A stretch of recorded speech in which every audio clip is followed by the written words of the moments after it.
But you know what? Switzerland hasn't shut down internet service, fiber lines, or anything like that. And that is why David Faber and Jamie Dimon can join us now. We've got Faber by fiber. Oh, look at that. He's gone European. He's got a black turtleneck on. I just noticed that, it's good to have a monitor. I noticed that my hair was looking a little strange there, guys. Yeah, fascinating pictures from Egypt, of course. We've been watching them. I am here with none other than Jamie Dimon, Chairman and CEO of J.P. Morgan, and Mary Erdos, who runs the firm's $1.3 trillion asset management business. Mary, also on the operating committee. Thank you both for being here. Sun's shining. It's kind of a nice day here. Pleasure to be here. There's a tone of optimism here, Jamie, that many people say who were here last year and the year previous was not in evidence. Do you think it's justified?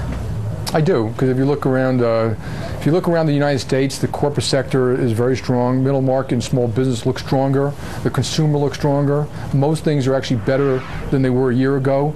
If you take a quick walk around the world, India, China, Brazil, well, they're actually doing okay. I think there's good reason for the optimism. Yeah, they're doing better than okay. I mean, when you do talk to people here, of course, the key concerns that come up time and again are Europe, and to a certain extent China as well, in terms of whether they're going to be able to ultimately contain inflation as they continue to grow the economy. Do you think those worries are overstated? No, listen, if you listen to the European politicians and leaders who are here, they are devoted to making that euro work.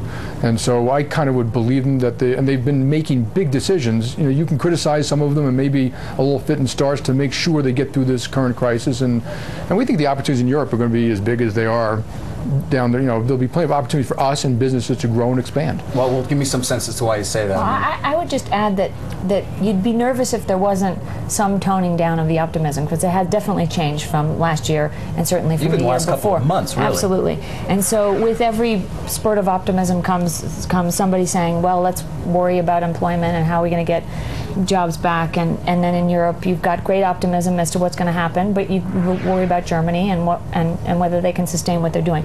I think the good news is it's not all lumped together anymore, so you can have correlations come down, you've got ability to make money, you have hedge funds that can go in and start to make differentiation, you've got people that are going and putting money back to work, and that's across the board, as Jamie said. So we've seen just in the first 2 weeks of the year, net inflows into just plain old equities are the same amount as they were for the first half of the year last year. Okay, so that's 2 weeks versus for the half of the year. Yeah, obviously the memo seemed to have gone out. Yes. Is there a willingness? It's just as much of money not coming out of equities as it is going in, because it's a net number. Right. I mean, what about correlations? You mentioned that. I mean, things tend not to correlate, and then suddenly, if something bad happens, everything seems to correlate. Yeah, and you're seeing correlations come down. You get little ups and downs. We're going to have some volatility as we go through here. Not everything's going to be working the way that we sort of want to map it out, but the ability to have the differentiation around the world, the ability for companies to go start back and making money, and the wall of cash that's sitting there trying to be put back to work, it's just tremendous what you're seeing, and the opportunities are out there, and people starting to take advantage of them. And you're starting to see people taking more risk. Absolutely. Simply put, yes. Right? Jamie, though, back to risk. I mean, you seem to be somewhat constructive on Europe, but when it comes to the banks and their holdings of sovereign debt and the lack of transparency to a certain extent, somewhat different, many would say, than the U.S., where people take their marks. I've seen you go through your risk statements. I mean, you know what's going on in the balance sheet of your bank. Are you concerned at all about the banks and the ability ultimately to continue to sustain what they're trying to do in Europe in terms of keeping that currency together? You got to remember, all the banks around the world just went through the biggest crisis of all time. And so the banks in Europe have gotten through the biggest crisis of all time. The government there and the regulators are going to put them through another stress test. Their capital is much stronger than it was before. So, my guess is they'll be okay. Now, of course, when you talk about risk, it's going to be name by name. So when I worry, I don't worry about all of them. I think some of them are quite strong and sound, and there may be some who maybe need a little extra capital. Well, again, back to this idea of correlation, though. I mean, Portugal may be small, the economy, and Greece, but it doesn't mean that there isn't a lot of interconnectedness in this asset class, right? I mean, there is, more so perhaps in the munis, for example, in our country, where there's also concern. Here you do have banks that own a lot of this paper, Mary, so I do wonder if we were to see one country really have to restructure, whether interconnectedness would come back into play and the crisis might spread. Yeah, absolutely. You've got the banks and the sovereigns are very connected in how this is all shared ownership. When you listen to the leaders, and you listen, I was just with Trichet about 15 minutes ago before walking up here, he had the greatest line. He said, "I'm just trying to make Europe less interesting." And that's what they're working on. And you think they'll be successful? Absolutely. Talk to me about a little bit about the rest of the world, Jamie, in terms of what you're seeing in Asia and perhaps even Japan. Downgraded yesterday, continued concerns there, but you have operations everywhere. Yeah, but it was downgraded, but I think it was already in the marketplace. It was. I mean, rates actually went down, the yen went up. Right. But if you take a quick walk around the world, Europe is still growing a little bit. I think it maybe surprised people. Most of Asia is growing. They may have some issues about inflation, but most of Asia is growing, and a lot of Latin America is doing okay. So I think that's a strength. For America, if the American economic engine starts to grow, that'll be good for everybody. Well, what about that? I mean, you guys reported a fairly strong quarter, and in terms of a lot of the things we look at to see a reflection of strength growing in the economy, credit cards were better, delinquencies were down, home mortgages, but everybody says it's cautious optimism. Everybody still uses the words uncertainty. When you look at risk, you got to look at the downside and the upside. So 5 years ago, no one talked about risk at all. Now people see black swans behind every single rock. And the fact is, loans are up, financial conditions are terrific. Companies are growing again and doing M&A, and that's a global thing. We think there's a lot of cash, both individual and corporate cash. And you're talking about maybe trillions on balance sheets earning zero. Which is, people are eventually going to say, well, zero isn't an adequate return. I want to do something different than that. And so, we've been through a terrible time. We seem to be coming out of it. I think people may be more surprised in the upside than the downside. I mean, you got to prepare for both. We don't know the future. We'll never know the future. But I think there may be a little more. Not even you, huh? No one knows. Really? Wow. No. Well, in the last few months, of course, a lot has been made of what many claim is a move to the center of the Obama administration, especially in terms of the tone and tenor of its relationship with business. Bill Daley, one of your colleagues, is now the chief of staff. Do you believe that to be the case? And what about your own relationship with the Obama administration? Has it improved over the last couple of months? So I do believe it to be the case because I think you've seen the words have gotten much better. I think there's a deep recognition that to get this country going again, it's going to take everybody.